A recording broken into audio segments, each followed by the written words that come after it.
Hello and welcome to my channel. I am Parul Modi और आज का हमारा टॉपिक रहेगा क्लास 12 की इंग्लिश बुक फ्लैमिंगो से chapter number 2 lost spring written by Anees Jung. तो सबसे पहले हम चैप्टर के टाइटल को समझेंगे।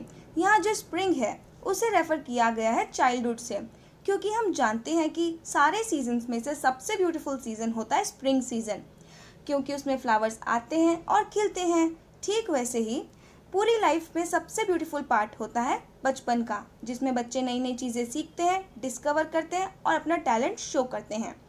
इस चैप्टर में छोटे छोटे बच्चों से मजदूरी कराई जाती है और उनका बचपन छिन जाता है, वो इंजॉय नहीं कर पाते हैं। इसीलिए इस चैप्टर का नाम है लॉस्ट स्प्रिंग।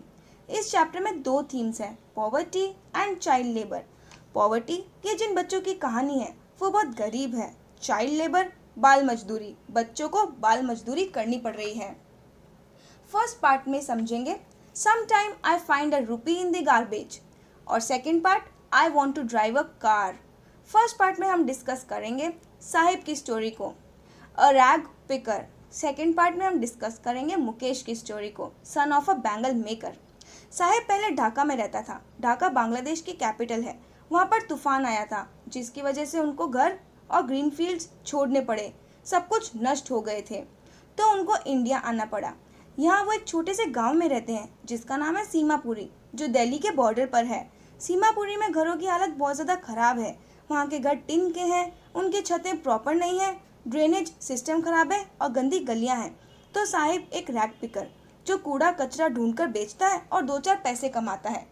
अब एनीस जंग मिलती है साहिब से और पूछती है कि तुम स्कूल क्यों नहीं जाते हो। तो साहिब बोलता है उसके घर के आसपास कोई स्कूल ही नहीं है। तो एनीस पूछती है कि अगर मैं स्कूल बनाऊं तो क्या तुम आओगे। तो साहिब बहुत ही खुश होकर कहता है मैं ज़रूर आना पसंद करूंगा। अब इस मजाक को एनीस तो भूल जाती है, लेकिन साहिब नहीं भूलता। कुछ दिन बाद वो एनीस से वापस पूछता है कि क्या आपका स्कूल बन गया। अब इस बात पर एनीस को बहुत बुरा लगता है कि उन्होंने ऐसा मजाक क्यों किया साहिब के साथ, जो वो कभी पूरा ही नहीं कर सकती थी। वो सोचती है मेरे जैसे प्रॉमिसेस और कितने लोग इन गरीब बच्चों से करते होंगे। फिर वो साहिब से पूछती है तुम्हारा नाम क्या है। तो साहिब बताता है मेरा नाम है साहिब आलम।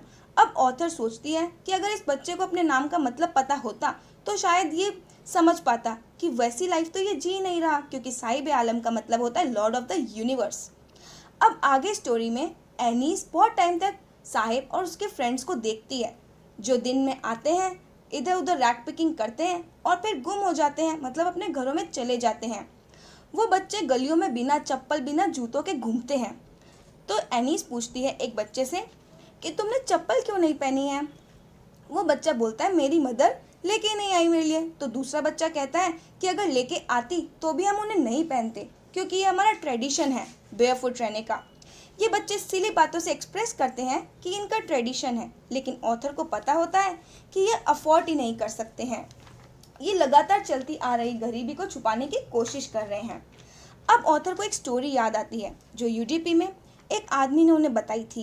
एक यंग बॉय था, वो रोज़ प्रे करता था कि उसको शूज़ मिल जाए, वो उन्हें पहनेगा, उनका ध्यान रखेगा, उनसे कभी दूर नहीं जाएगा। फिर उसको शूज़ मिल जाते हैं। अब जहाँ वो रहता है वहाँ के सभी बच्चों को शूज़ मिल जाते हैं, क्योंकि उनकी विशेष पूरी हो जाती है। लेकिन ये बच्चे जो इतने गरीब हैं, इनकी विशेष पूरी करने वाला कोई नहीं है और ना ही ये खुद खरीद सकते हैं, इसीलिए ये बेयरफुट रहते हैं। ये सभी लोग 1971 में इंडिया आए थे। इनके पास कोई परमिट या आइडेंटिटी नहीं है। इनके पास बस एक राशन कार्ड है जिससे ये वोट दे सकते हैं और राशन ले सकते हैं। अब ऑथर बताती है कि गार्बेज का मतलब अडल्ट्स और बच्चों के लिए अलग अलग है। बच्चों के लिए रैक पिकिंग खजाने की खोज की तरह है, उनको नई नई चीज़ें मिलती है, और अडल्ट्स के लिए एक रोजी रोटी है। फिर ऑथर देखती है सर्दियों के टाइम में कि साहिब एक टी स्टॉल पर काम करना स्टार्ट कर देता है, जहाँ से उसको 800 रुपीज़ पर मंथ मिलता है और 2 टाइम का खाना भी मिलता है। साहिब इससे खुश तो था, लेकिन उसको वो कैनिस्टर जो उसके मालिक ने उसे दिया था वो उसको बहुत भारी लगता था, उसके रैक पिकिंग वाले बैग से, क्योंकि जब वो रैक पिकिंग करता था तो वो खुद का मालिक था, लेकिन अब वो बंद चुका है, अब वो खुद का मालिक नहीं है। अब स्टोरी आती है मुकेश की। मुकेश एक मोटर मैकेनिक बनना चाहता है, लेकिन ये तो बहुत मुश्किल है। वो बहुत ही गंदी, बदबूदार और धूल भरी गलियों में रहता है। फिरोजाबाद बैंगल बनाने के लिए बहुत ही फेमस है, जहां ज़्यादातर लोग बैंगल बनाने की फैक्ट्री में ही काम करते हैं। फिरोजाबाद में लगभग 20,000 बच्चे गैर कानूनी रूप से हाई टेम्परेचर वाले ग्लास फर्नेस में काम करते हैं। गरीबी के कारण इन बच्चों को भी ग्लास फर्नेस में काम करना पड़ता है ताकि वो अपनी फैमिली को फाइनेंशियली सपोर्ट कर सके। वो बहुत ही डिम लाइट में काम करते हैं। मुकेश भी ऐसी ही फैमिली में रहता है जो बैंगल बनाते हैं। एक बार मुकेश की दादी के सामने उसके दादाजी की आंखें चली गई थी, क्योंकि जब वो बैंगल बना रहे थे तो कांच का एक टुकड़ा उनकी आंखों में चला गया, जिसके कारण वो अंधे हो गए। लेकिन इसके बावजूद भी ये इस बिजनेस को कंटिन्यू रखते हैं। लेकिन मुकेश इन सबसे अलग है।